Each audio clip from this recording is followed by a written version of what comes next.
देश के इस तरह के पद पे बैठे व्यक्ति के लिए बोलने और क्रियान्वयन के बीच के फासले को खत्म करना होगा। रेप, दुष्कर्म जैसे जघन्य अपराध को पॉलिटिकल चश्मा नहीं लगना चाहिए। किसको किसको सुना है योगी जी ने? किसको किसको सुना? मुझे सुना, मेरे नेता को सुना, राहुल जी को सुना। कान में रुई, आंख पे मोटा चश्मा लगा करके मत देखिए योगी जी। हमको लग रहा है आप विपक्ष को नहीं घेर रहे हैं, अब अपनी सरकार को घेर रहे हैं।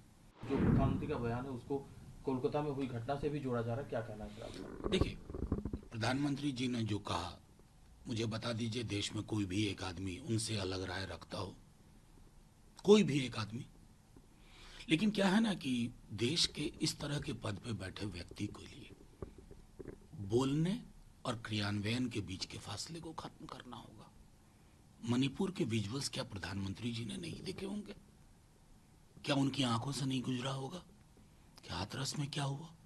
क्या उनके स्वयं के गृह राज्य में बिल्किस के रेपिस्ट को माला जब पहनाई गई हो तो प्रधानमंत्री जी को पीड़ा नहीं हुई? मेरे ये सवाल इसलिए नहीं है कि मैं प्रधानमंत्री जी की आलोचना कर रहा हूं, मैं ये बता रहा हूं कि रेप, दुष्कर्म जैसे जघन्य अपराध को पॉलिटिकल चश्मा नहीं लगना चाहिए।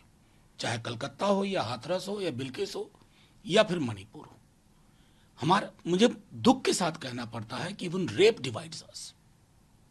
अलग अलग खेमों में बढ़ जाते हैं। कभी सोच के देखता पीड़िता के परिवार पे क्या गुजर रही होगी। तो प्रधानमंत्री जी, हम आपके इस बयान के साथ हैं, लेकिन ये बयान जमीन पे उतरना चाहिए और देश के हर हिस्से में इस बयान की लहर वही होनी चाहिए। यही आग्रह है कि विपक्षी दल के कई नेता बांग्लादेश पर टिप्पणी करने से सिर्फ इसलिए बच रहे हैं, वो इसलिए चुप है कि उन्हें डर है कि कहीं उनका मुस्लिम वोट बैंक सिंक ना हो। किसको किसको सुना है योगी जी ने?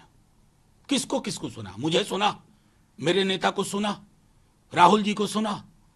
मतलब कान में रुई, आंख पे मोटा चश्मा लगा करके मत देखिए योगी जी। और सबसे बड़ी बात है ना, हमको लग रहा है आप विपक्ष को नहीं घेर रहे हैं, अब अपनी सरकार को घेर रहे हैं। और किसको घेर रहे हैं ये सब जानता है कि बीजेपी में आपका कंपटीशन कहां चल रहा है। एक एक व्यक्ति परेशान है। बंगाल से ममता जी ने तुरंत कहा, हमारे नेता ने कहा। और एक बात और जानिए योगी जी, दक्षिण एशिया का एक चरित्र है और ये मैं बार बार कहता हूं, हम तीनों एक ही देश थे। एक देश में माइनॉरिटीज के प्रोटेक्शन के लिए जो निजाम, जो मिजाज हम इस्टेब्लिश करेंगे, वो दूसरे लोगों को मानने पे मजबूर होना पड़ेगा। और हां, बुलडोजर का बेजा इस्तेमाल न्याय के पर्यायवाची के रूप में जो व्यक्ति करे, उसे ये सब बोलने का तो कोई हक ही नहीं है।